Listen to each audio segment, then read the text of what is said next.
let's do this.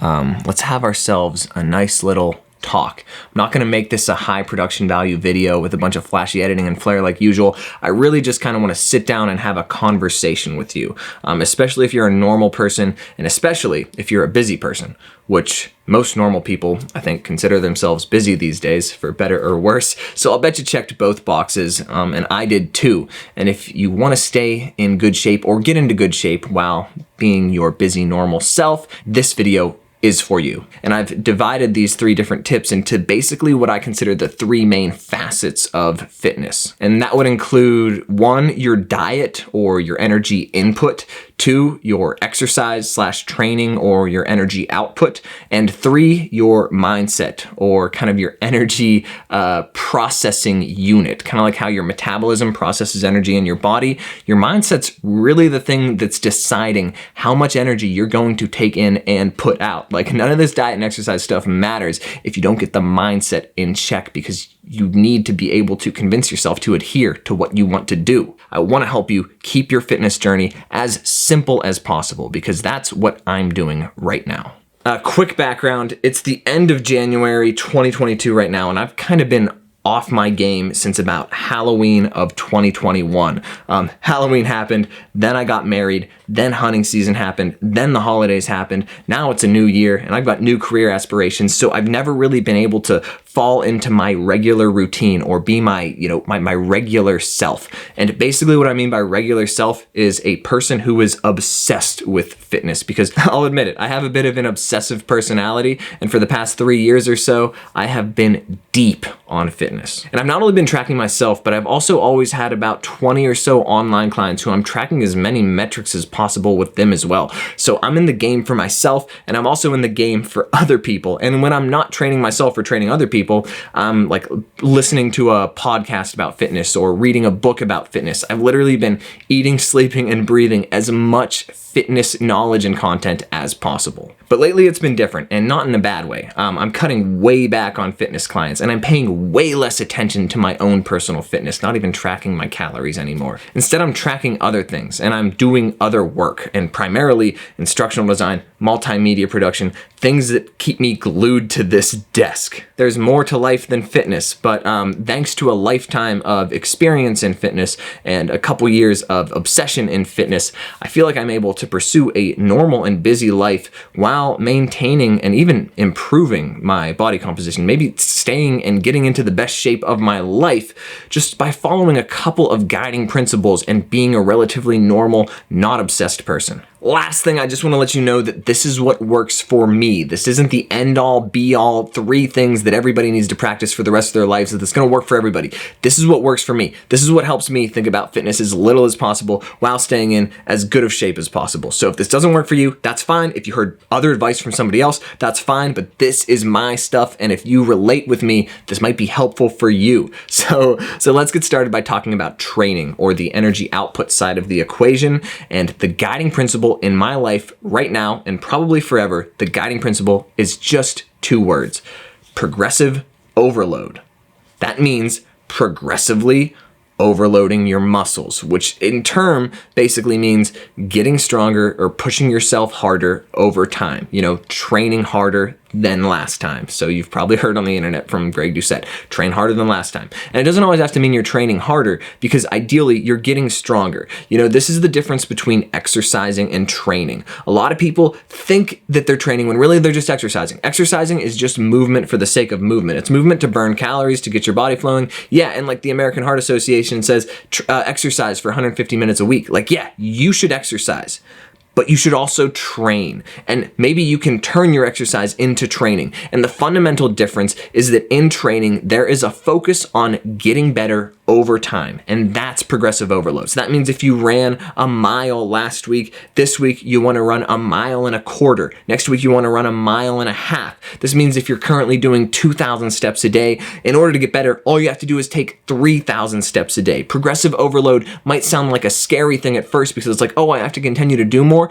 but it's also a great opportunity to set your bar low right now. If you're just getting into fitness, like, yo, do 1 push-up, do 1 squat, do 1 bodyweight crunch. Just do that today. Tomorrow do 2, the next day do 3, the next day do 4, and just keep working your way up, progressively pushing yourself harder, getting stronger, and requiring more of your body. Because if you don't focus on progressive overload, you're gonna get stuck just doing the same routine forever, and your body's going to adapt to it, and you're just gonna become stagnant. Exercising is going to get you healthy to a certain point, but if your exercise routine never changes, then the effects of that exercise will never change or improve. It's like your routine is here, and there's this giant well of untapped potential up here that you could access if only you could look at what you did and just do a little bit more than what you did. And then how do you know what to do today if you don't know what you did yesterday? So that's why progressive overload has an important component of tracking. So I have a video, and I hate to like shamelessly plug myself here,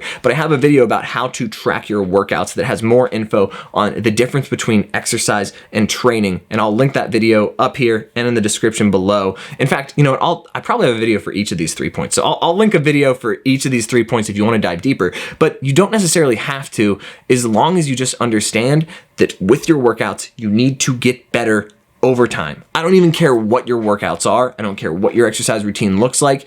Just push yourself to get better. Use the smallest progressive overload possible to continue to make progress as long as you can. And that's true for walking, and it's especially true for lifting heavy things. Don't just go put all the weight in the world on the barbell. Start where you can, lift weight comfortably, and just increase it slowly over time. Squat, bench, deadlift, overhead press, add 5 pounds a week. That's all you need until you start to reach your muscle potential. And then just slowly push yourself to get stronger and stronger.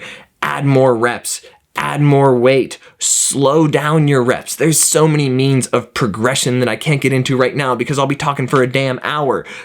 Just progressively overload your workouts. Damn, I get passionate about that one. All right, next facet of fitness is the diet, or the energy input side of the equation. And the big thing that's on my mind right now, and probably for the rest of my life, the big thing that I carried with me, honestly, through Halloween, through hunting season, through the holidays, through my wedding, through the new year, these chaotic times, the one thing that I'm thinking about at like buffets and potlucks and parties is bang for your buck on protein. Bang for your buck on protein. That's all I'm really thinking about. And what I mean by bang for your buck is that there is a lot of protein in it for how many calories are in it. So this is a lower calorie dish, but a lot of those calories are coming from protein. That's always what you're looking at. When you're looking at a plate, you got to be thinking, how can I increase the protein and how can I decrease the calories? And this isn't true for everybody. I mean, some people are like too lean and they need to add calories. And some people are in the fitness community and they're overeating protein. But if you're a normal person and a busy person, I am confident that you're very likely under eating protein. Let's face it. People are severely under eating protein, and that's causing a lot of problems because protein, one, is great for muscle mass, building and retaining muscle and just every tissue of the body. And two, it is the most satiating macronutrient. It is more satiating than carbohydrates and fats. So if you increase the amount of protein in your diet, you might just instinctively start eating a more appropriate amount of food for you to maintain an ideal body weight. And then one more great aspect of protein, it has the highest thermic effect of food, which means it just burns more calories for your body to digest it and to utilize that protein as energy. It burns more calories for your body to convert protein into useful fuel than it does for your body to convert carbohydrates and fats into useful fuel. So take a look at your diet and think, where can I add some protein and where can I cut some calories? And I did have some contenders for this role, which one of the contenders is my 3 Ps mantra, which is increase plants, increase protein, decrease processing. 2 things to focus on, 1 thing to avoid. But the 3 Ps are going to help you adhere to bang for your buck on protein. If you're going for a bang for your buck on protein, you're going to increase plants because plants are low calorie dense foods. I don't care what plants it is. Fruits and vegetables, they're lower calorie dense than anything that typically comes in packaging. So if you're going for like the granola bar for your snack, swap it for an apple or something and maybe dip it in some Greek yogurt for some protein. But plants are good. Protein is good. Highly processed foods, yeah, there's nothing wrong. I'm not going to demonize highly processed foods. You can have them in your diet from time to time, but if most of your diet is highly processed foods, the thing is, highly processed foods are highly palatable and they're really easy to overeat. And most highly processed foods don't give a crap about bang for your buck on protein. So you're going to go around getting tons and tons of calories that aren't even satiating. Just cut back on the processed foods, increase the plants, increase the protein. If that fails you and you're like, protein is too stressful, I don't want to think about calories, just here's the thing. If you're not going to do bang for your buck on protein, do this. Eat like an adult. What does it mean to eat like an adult? It means you're making a plate of food and you don't eat like a kid. You eat like an adult. And I'm talking to myself here. I know I sound like I'm like ridiculing you, but like you would be amazed how many times I find myself eating like a child. And there's nothing wrong with that. You got to have some ice cream from time to time. But if the majority of your meals is you eating like a child, you got to take a step back and think, eat like an adult. What would an adult do? An adult would increase plants, increase protein, decrease highly processed foods. An adult would look at a plate and think bang for your buck on protein, and an adult would sit down, take a deep breath before eating, and get centered in the moment. They wouldn't be shoveling food into their face. They'd be using their fork and knife, and they'd be drinking some water alongside their meal. An adult has presence and awareness and is doing the healthy thing for themselves, treating themselves like somebody that they genuinely care about. Because dude, you have so much value. You have so much value that you and your body and your psychology can offer to the world. And if anything is going to help you get there, it's bang for your buck on protein. It's progressive overload. And it's this next tip, which it's time to talk about the third part of the fitness equation here. We talked about your training, we talked about your diet, and now we got to talk about the mindset, the mediator, the thing in the middle that dictates what we do. And there is so much we could say about mindset. There are books and books and books about, how people can stay motivated and disciplined and whatever and yada yada to adhere to their goals. But the thing that I think has been most helpful for me as a personal trainer in helping other people to lose weight, build strength, the biggest thing is C+ weeks are better than A+ days, because so many people hyperfixate on living out that perfect day and dumping all of their energy into being the optimal healthy person on one specific day that they get derailed the next day. They lose their energy and they can't sustain what they're doing. People have a really hard time zooming out and looking at the bigger picture. And I had the luxury of having experience in personal training.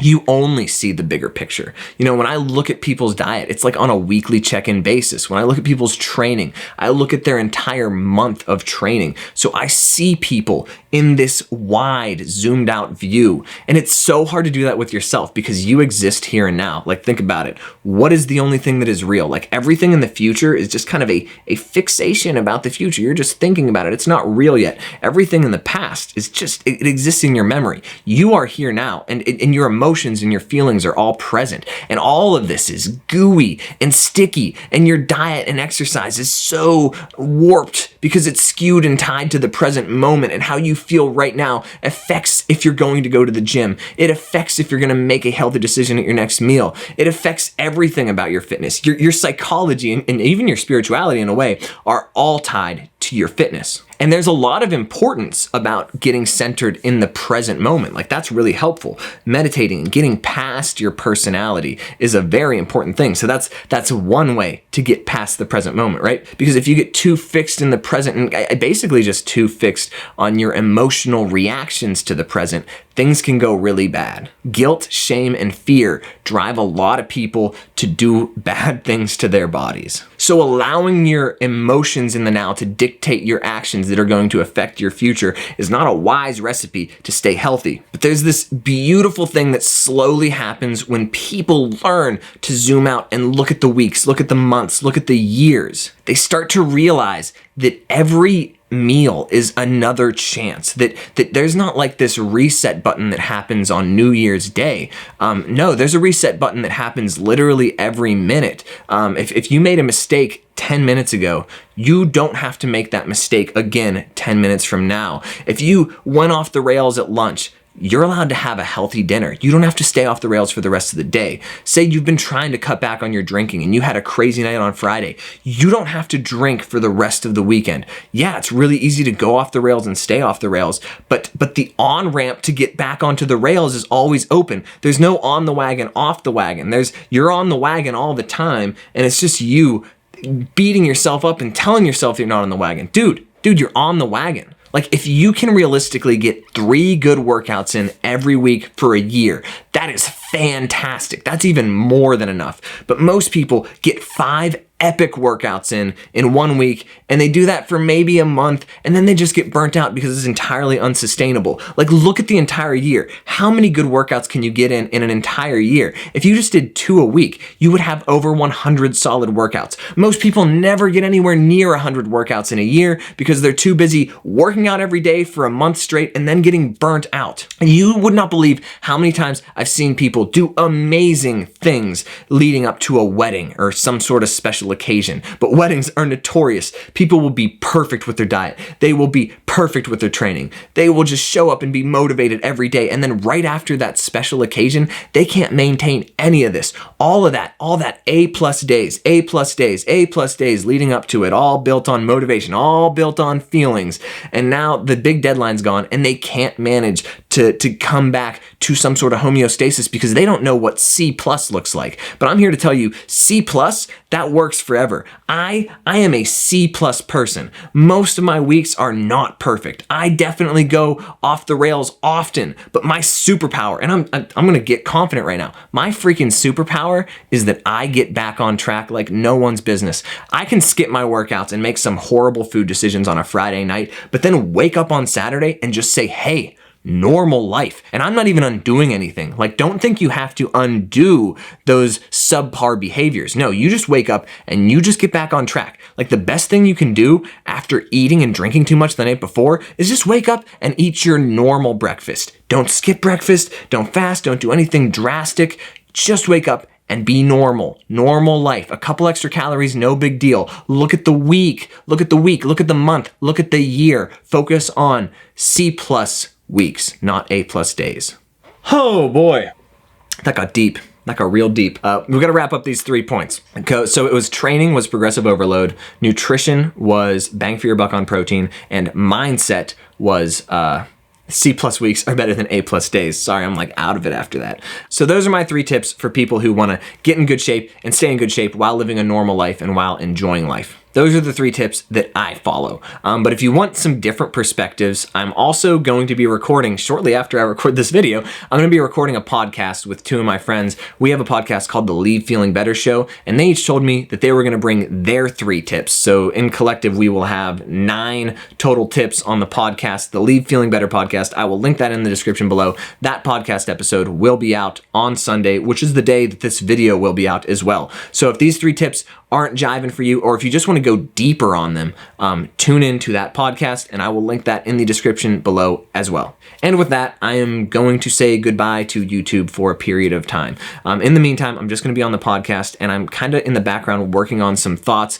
that I don't know how I'm going to release them, whether they'll be YouTube videos or blog posts or something. So if you're interested in hearing about that, hit the subscribe button or hit the bell button so that you know when I post something, because it's going to be a minute, but I will post something to update you when whatever I'm working on manifests itself. Because yeah, priorities in my life are changing, but I'm still very passionate about educating people and informing them about how to improve their physical and mental fitness.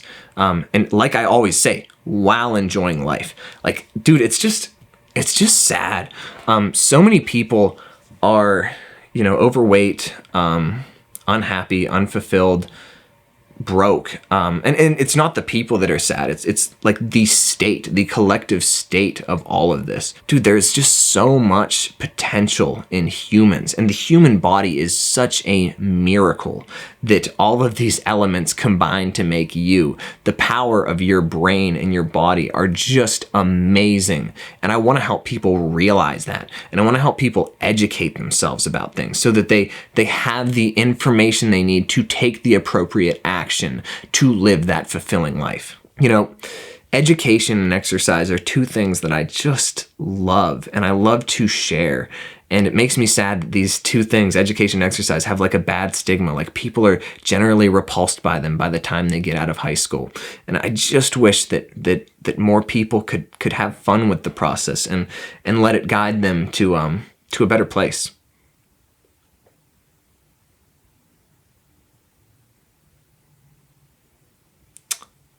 So, I don't know. I hope that you're in a better place after this video, and I hope that you learned some things, and I hope that you take some action. So if you enjoyed these concepts, I would really appreciate if you could like this video, subscribe to the channel so you know when I post something in the future so I can update you on what I'm working on. And in the meantime, you can listen to us every week on the Leave Feeling Better podcast that's coming out every Sunday as of now. Links to that are in the description below. Links to the other supplementary videos are in the descriptions below. Go down there, talk to each other in the comments. I'll be around, and I hope you leave this video feeling better. All right, we did it. See you guys around. Bye-bye.